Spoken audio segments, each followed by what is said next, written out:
მდებარეობს რაც არ ყოფილა საქართველოში. აი მე მინდა ამ კითხვით მიმართო რატის თუ პატრის დამდებს და მიპასუხებს კარგი იქნება თუ არა და მაშინ რაც რისი თქმაც უნდა ის გითხარს ხო?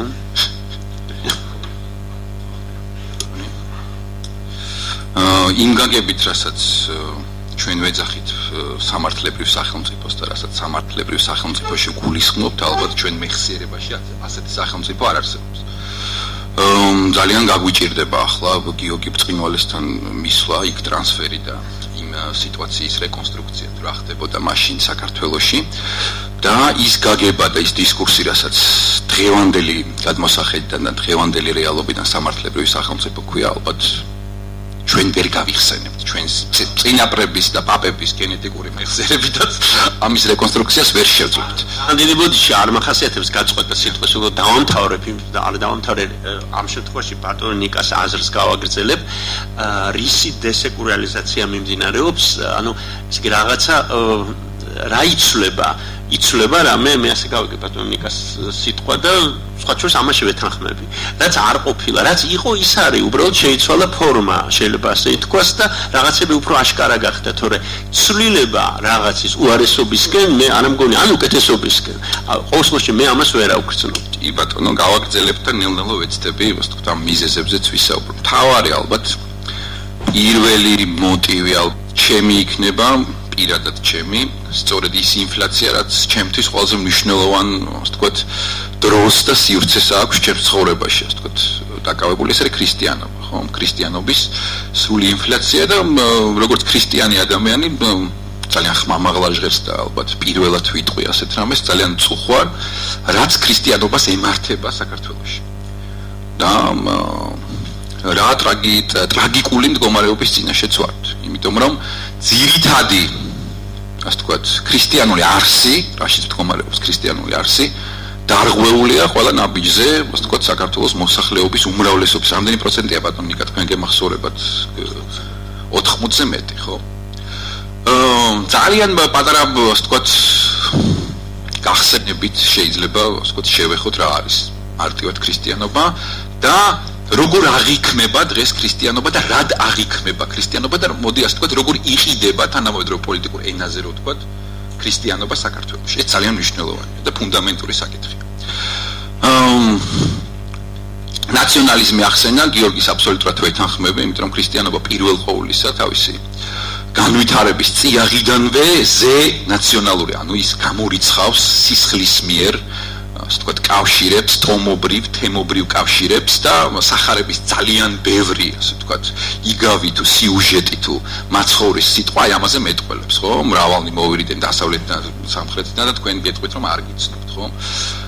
და გამორიცხავს, ხო? მაგერ შენი ძმები მოვიდნენ, შენი დები მოვიდნენ და ვინც ისმეს ჩემს სიტყვას, ის არის ჩემი ძმა და ძალიან მარტივად ყვები სპეციალურად. ანუ ქრისტიანობა და სახარება გაჯერებულია იმით, რომ ადამიანი უნდა დაეუფლოს ყველაზე მთავარს, ყველაზე მნიშვნელოვანს საკუთარ თავს, საკუთარ მეს და გახდეს ავტონომიური არსება, არა ნაციონალური, არა თუნდაც წარსული, ასე ვთქვათ, მემკვიდრეობის წევრი, მხოლოდ არამედ ის პირადად შეეხოს საკუთარ თავს და საკუთარ თავისუფლებაში აღიქვას სამყარო და იქაც არის ქრისტიანი.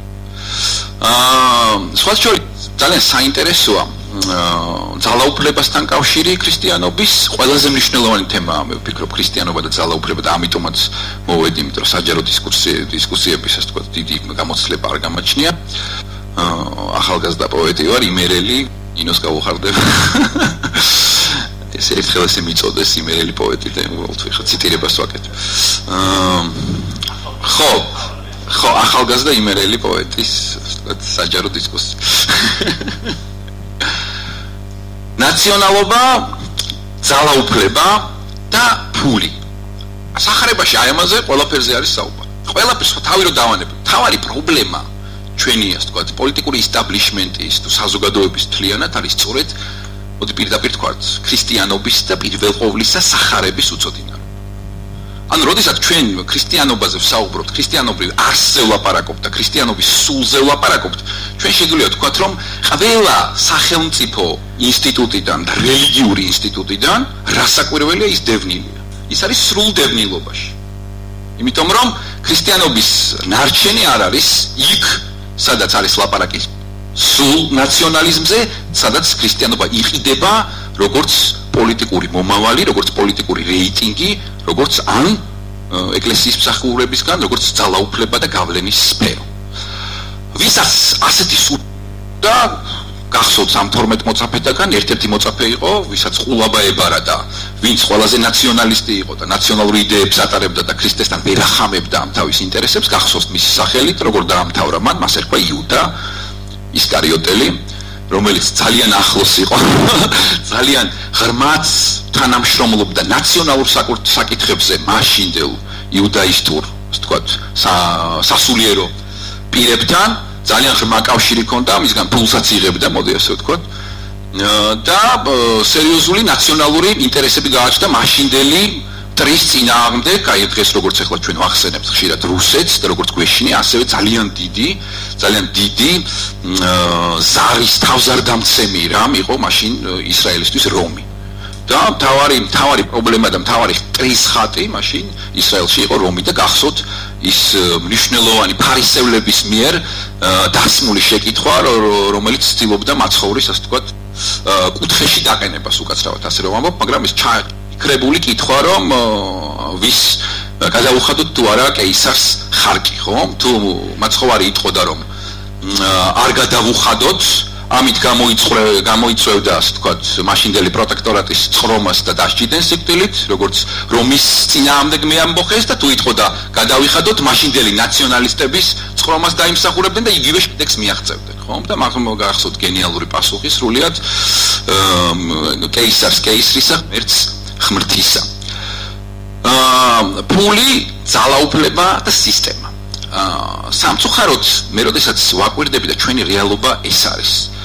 რაოდენ მორგებულია და ერთმანეთთან თანამედროვე პოლიტიკური ისტაბლიშმენტი, ძალაუფლება და ეკლესია. როგორი ჰარმონიაა, ხო? ვერ ნახავთ თქვენ ზღვარს, სად იწყება ბიზნეს ინტერესი, სად იწყება ძალაუფლებრივი პოლიტიკური ინტერესი და სად მთავრდება რელიგიური ინტერესი ან იწყება. ანუ ეს არის დიდი ჰიბრიდი, თუ გინახავთ მაგალითად თქვენ შეგიძლიათ ეს ამ ჰიბრიდის ნახვა რომელიმე კურიერში, როდესაც მოსალოცად მიდიან ბიზნესმენები, პოლიტიკოსები და მღვდლები. თქვენ ნახავთ აი ამ დიდ, ასე ვთქვათ, ძლიერ დამაქვეყნისათა საერთო კავშირს. და აი აქ მომღერლები ეს ბექოქალებია, ხო?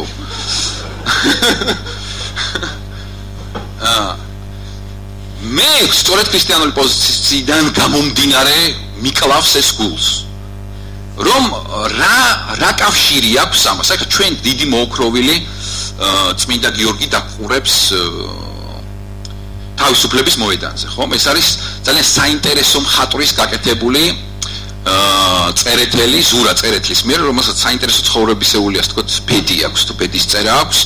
მას საბჭოთა კავშირში უამრავი, ასე ვთქვათ, ნაგებობა, შემოქმედებით მხატვრული ნაგებობა უნდა დავარქვა ალბათ, ამას ჰქონდა აგებული, რომელიც მისივე ცხოვრების მანძილზე საკმაოდ ახალგაზრდა ასაკში დაემსხვრა თვალწინ.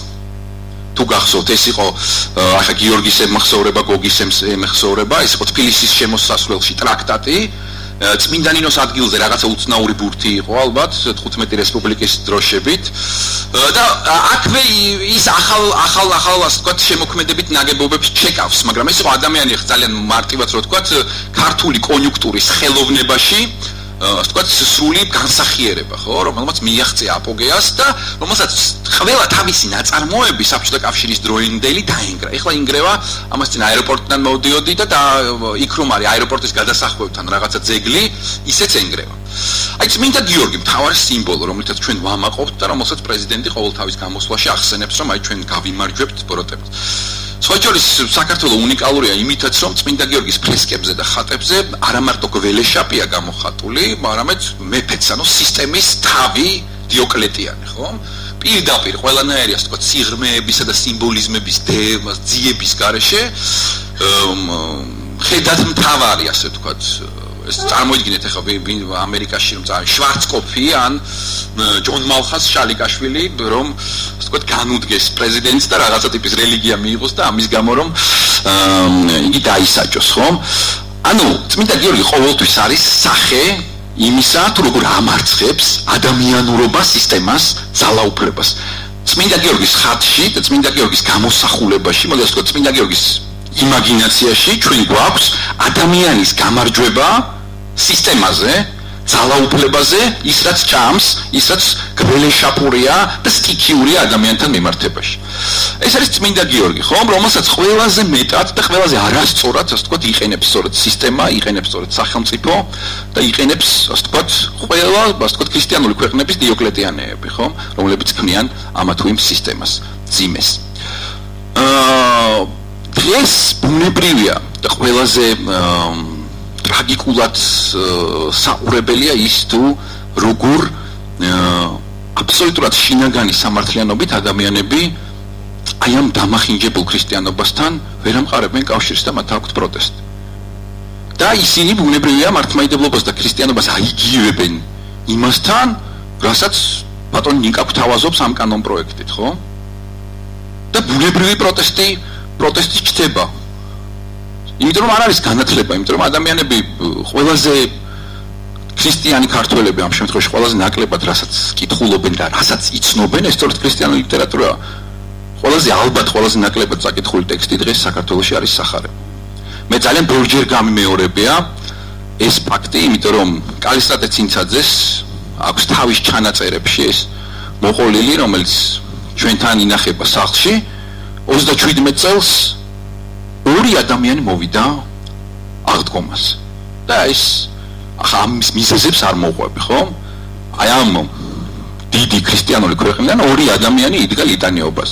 აქედან 80 წლის ქალი იყო ერთი და მეორე 45 წლის კაცი. ბუნებრივია ეს 45 წლის კაცი წაიყვანეს დახვრიტეს, 80 წლის კაცი ქალი გზაში გარდაიცვალა სანამ მიიყვანდნენ დაპატიმრების დროს. აი ასე შეხვდა ქრისტიანული საქართველო 80%-ზე მეტი მართლმადიდებელი საქართველოში 37 წელს აღდგომას.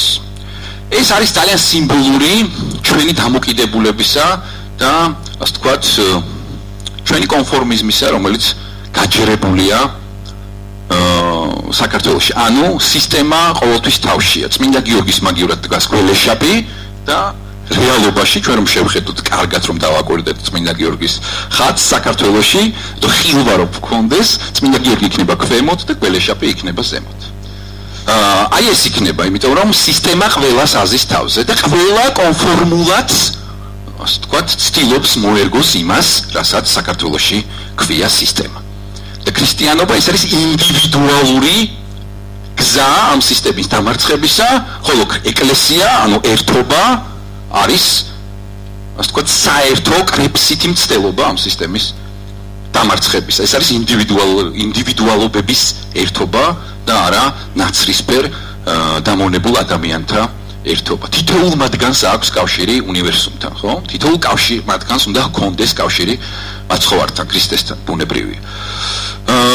შესაბამისად ის გულისხმობს უკვე რომ ადამიანი არის თავისუფალი, ადამიანი არის სრულფასოვანი და მასთან აქვს დამარცხებული შიში და დაძლეული აქვს სისტემა. ძალაუფლება, ფული და ასე ვთქვათ, ის 7 დამღუპველი და სასიკვდილო მომაკვდინებელი ცოდვა, რომელზეც საუბარი შორს წაგვიყვანს. ანუ თავარი საკითხი არის ისევ და ისევ განათლებაში, ისევ და ისევ ცოდნაში, თუ რა არის ჩვენი ტრადიცია და რა არის ჩვენი ისტორია. გიორგის თქმის არ იყოს ხშირად, რაც ჩვენ გვგონია ჩვენი ტრადიცია, ჩვენი ისტორია, ეს არის უახლესი წესჩვეულებები ბრჭყალებში, რომელსაც ჩვენ ასე ვთქვათ, ვასაღებთ ქრისტიანობად, ვასაღებთ მართლმადიდებლობად. და ბოლოს ყველაზე მთავარი და ალბათ ყველაზე მნიშვნელოვანი ეს არის ის, რომ ერთ-ერთი დიდი თეოლოგი, გერმანელი თეოლოგი ამბობდა, რომ ქრისტეს ძალაუფლება გავს ბავშვის ძალაუფლებას, ჩვილის ძალაუფლებას, რომელსაც არც კბილები აქვს, არც თმები აქვს, ამ ატრიბუტები, ასე ვთქვათ, ფიზიკური ძალაუფლებისა, ფიზიკური ძალისა, ეგზისტენციალური, ასე ვთქვათ, ცხოველმყოფელობისა, მას არაფერი არ აქვს, მას საუბარიც არ შეუძლია, მაგრამ ჩვენ როდესაც მის ოთახში შევდივართ, ფეხაკრებით შევდივართ და მოწიწებით შევდივართ და ეს ჩვენი არჩევანია, ეს ფეხაკრება. ეს მოწიწება და ეს სიყვარული და ეს პატივისცემა, რომელიც ადამიანს ჩვილისადმი უჩნდება, ეს მისი არჩევანია, ეს მისი თავისუფალი არჩევანია. აი ასეთია სოციალურ სივრცეში ქრისტეს ძალაუფლება, ის გავს ჩვილი ყრმის ძალაუფლებას. და მე არ მეგულება ახლა, კიდე ათეისტი იყო